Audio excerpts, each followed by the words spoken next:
নামাজি ব্যক্তির জন্য আল্লাহ প্রদত্ত পুরস্কারসমূহ তাম্বিহুল গাফিলিন কিতাবে ইমাম আবুল লাইস সামারকান্দি রহমতুল্লাহি আলাই, ইমাম হাসান বসরি রহমতুল্লাহি আলাই হতে এবং তিনি হজরত আলী রাদিয়াল্লাহ আনহুয়ের সূত্রে রসুলুল্লাহ সাল্লাহ আলহি ওসাল্লাম থেকে বর্ণনা করেছেন যে নবীজি বলেছেন, নামাজি ব্যক্তি দুনিয়াতে তিনটি পুরস্কার প্রাপ্ত হয়, যথা: ১.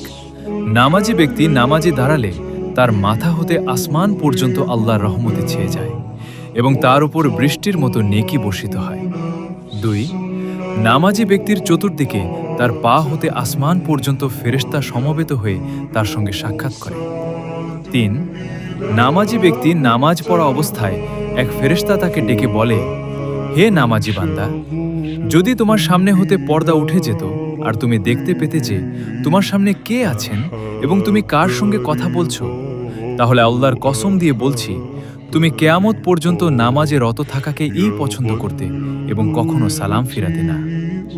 পরিশেষে এই নামাজ পড়া অবস্থাতেই তুমি মারা যেতে, কিন্তু নামাজ ছাড়তে না।